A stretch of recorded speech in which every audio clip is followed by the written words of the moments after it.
अरे रुकिए रुकिए रुकिए रुकिए। हम जान रहे हैं कि सभी बच्चे व्हाइट बोर्ड देख करके एक दो तीन होने वाला है लेकिन एक दो तीन मत होइए, रुकिए।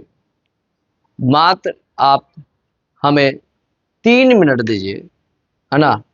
3 मिनट में अगर मेरा क्वेश्चन आंसर आपको समझ में नहीं आया तो आप 1 2 3 हो सकते हैं, ठीक है। तो 3 मिनट मात्र दीजिए हमारे चैनल को और देखिए क्या आपको क्वेश्चन आंसर समझ में नहीं आया। स्वागत है बच्चा आपके अपने चैनल में 10वीं बाय दीपक सर में। देखिए इस क्लास में 12th के हिंदी का क्वेश्चन आंसर बहुत ज़्यादा आसान भाषा में कराया जाता है। मेरा सपना है, मेरा सोच है कि सभी छात्र बिना रटे हुए हिंदी का आंसर याद रख पाए। इसके लिए हम बहुत अच्छे से आपको हिंदी का क्वेश्चन आंसर बताते हैं जिससे आप सुन करके ही याद रख पाओगे। चलिए शुरुआत करते हैं बिना किसी बकथोती के। देखते हैं पहला क्वेश्चन आंसर। देखिए सर इसका आंसर बहुत आसान है, बहुत आसान है, ठीक है।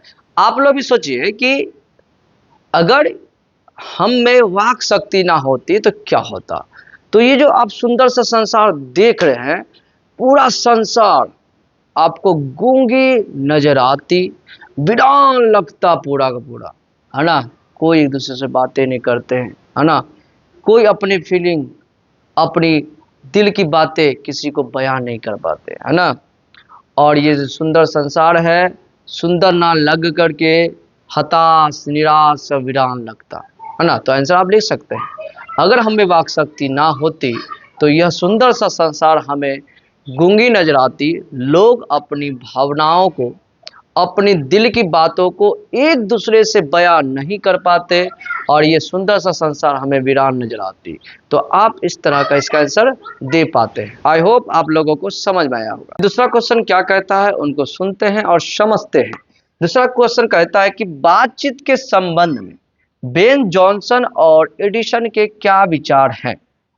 तो सर इसका आंसर बहुत ज्यादा ही आसान है। देखिए बेन जॉनसन ने बातचीत के संबंध में कहा कि व्यक्ति का बोलने से ही उनके रूप का क्या होता है सर, साक्षात्कार होता है। हाँ, व्यक्ति के बोलने से ही उनके रूप का क्या होता है, साक्षात्कार होता है। अर्थात बेन जॉनसन का कहना था कि अगर व्यक्ति बोलते हैं तो उनसे पता चलता है व्यक्ति किस प्रकार का है। व्यक्ति ईमानदार है, कैरेक्टर का अच्छा है या नहीं है, या वह व्यक्ति फ्रॉड है या वह व्यक्ति गलत है, ये पता चलता है। तो बिल्कुल सही बताए हैं बेन जॉनसन ने कि बोलने से व्यक्ति के रूप का साक्षात्कार हो पाता है। बिल्कुल सत्य बोले, ठीक है। तो यहाँ पे नो डाउट, है ना। इस तरह आप इसका आंसर लिख सकते हैं। अब आते हैं सर एडिसन महोदय ने क्या कहा बातचीत के संबंध में। इसने कहा कि असल बातचीत, रियल बात, है ना, असल बातचीत केवल और केवल, है ना सर, दो व्यक्तियों के बीच होता है। कितने व्यक्तियों के बीच सर, दो व्यक्तियों के बीच होता है, दो व्यक्तियों के, है ना सर, बीच। इसने कहा, कौन, किसने कहा, एडिसन महोदय। और ये बात सत्य भी है। जहां पर भी देखिएगा कोई दो दोस्त लोग हैं, अगर बातें करेगा तो सही सही बताएगा, हाँ दोस्त कल देखना मेरे साथ ऐसा हुआ, है ना। और जैसे ही तीसरा कोई आता है तो बातें चेंज हो जाती हैं, है ना। अर्थात हम लोग बोल सकते हैं कि असल बातचीत, है ना, दो व्यक्तियों के बीच होती है।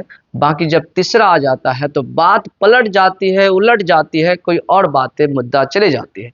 लेकिन अगर असल बातचीत होगा तो वो दो व्यक्तियों के बीच होगा। तो इसका आंसर आप लिख सकते हैं कि बातचीत के संबंध में बेन जॉनसन ने कहा कि बोलने से ही व्यक्ति के रूप का साक्षात्कार हो पाता है, अर्थात उसके अंदर का गुण दोष जान पाते हैं, उसके अंदर का गुण दोष को समझ पाते हैं कि व्यक्ति कैसा है, अच्छा है, बुरा है, ये समझ पाते हैं।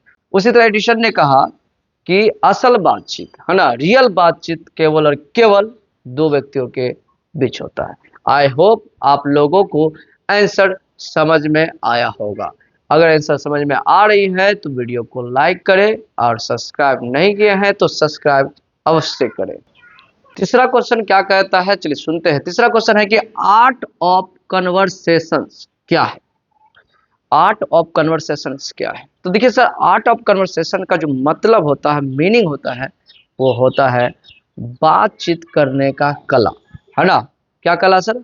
बातचीत करने का कला, है ना। तो बातचीत के अध्याय में बताया है कि जो जर्मन के लोग होते हैं, है ना, उन्हें बातचीत करने का कला बहुत अच्छे से आता था। उसी प्रकार हमारे यहाँ के पंडितों में भी बातचीत करने का कला बहुत अच्छे से आता है ना। अब बातचीत करने का कला क्या है सर, इसका अर्थ को समझते हैं। क्या है बातचीत करने का कला? अर्थात ऐसा बातचीत करने का तरीका जिसके द्वारा आप अपना काम निकाल पाओ। जैसे ए बाबू थोड़ा सा सुनो, तो वो सुन लेगा।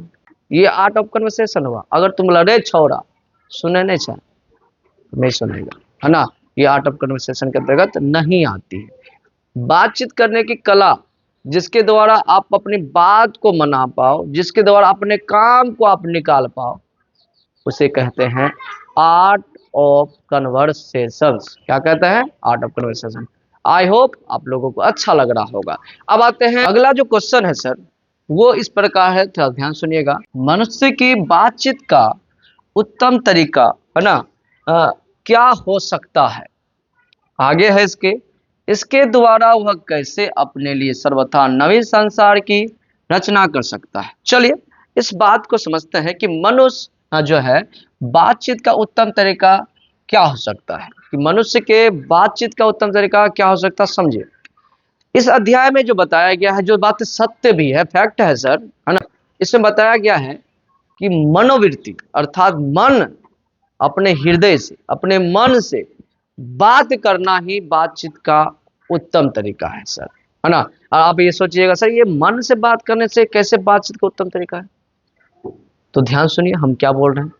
मन से बात करने का तात्पर्य हुआ सर कि आप किसी कोने में बैठ जाइए शांत माहौल में और अपने आप से बात करिए कि आप जो काम कर रहे हैं क्या वो सही कर रहे हैं।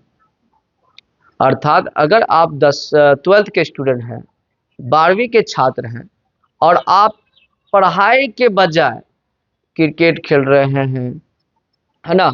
अगर आपको क्रिकेट में रुचि है तो करिए, कोई दिक्कत नहीं। आप फालतू का टाइम बर्बाद कर रहे हैं, दोस्तों के यारों के साथ सुट्टा मार रहे हैं, है ना, और टंडली मार रहे हैं, छोड़ीबाजी कर रहे हैं, तो क्या लगता है वो सही है? 12वीं के स्टूडेंट को क्या वो करना चाहिए? नहीं करना चाहिए। तो इसलिए इस अध्याय में लेखक ने कहा है कि अगर कोई व्यक्ति मन से बात करता है, अपने हृदय से बात करता है ना, और अपने लिए बात करता है कि हम जो कर रहे हैं वो सही है कि गलत है, क्या वो काम करते करते हम आगे बढ़ पाएंगे, कि मैं जो काम कर रहा हूँ वो काम हमको फ्यूचर में आगे कुछ काम आने वाला है, वो कुछ काम कर देने वाला है कि नहीं देने वाला है, ये सभी कोई और ना बताएगा, आपकी मन बताएगी, आपकी हृदय बताएगी। इसलिए लेखक ने कहा कि बातचीत का जो उत्तम तरीका है सर, यहाँ देखिए उत्तम तरीका है वो है सर मनोवृत्ति से बातचीत करना, है ना। और इसके द्वारा ही वो जो है एक नए संसार का, नवीन संसार का रचना कर पाएगा। अब यहीं तक मेरा वीडियो रहेगा सर। अगर आपको मेरा वीडियो अच्छा लगे तो हम इसके और एक पार्ट लाएंगे जिसमें और जो क्वेश्चन बचा है उसका आंसर कराएंगे। लेकिन हाँ, कमेंट करके बोलिएगा कि सर अच्छा लगा और आपको नेक्स्ट पार्ट चाहिए, तो हम अवश्य ही जो है वो वीडियो लाएंगे, आप लोगों के लिए अवश्य लाएंगे। आप लोग के लिए कुछ भी कर सकते हैं, तो इसमें आंसर लाना कौन बड़ी बात है। और हमें हिंदी का आंसर बताना बहुत अच्छा लगता है, क्योंकि हिंदी का जो आंसर होता है वो बहुत ज़्यादा आसान होता है। मेरा एक ही काम है कि सभी को हिंदी के समस्याओं से मुक्ति दिलाए, आंसर रटने के झंझट को दूर करवाए और ऐसा कर पाए कि ताकि बच्चे को सुनकर याद हो जाए। आपको मेरा भी क्लास कैसा लगा अवश्य कमेंट करिएगा। चलिए मिलते हैं नेक्स्ट अध्याय में नेक्स्ट सब्जेक्ट के साथ।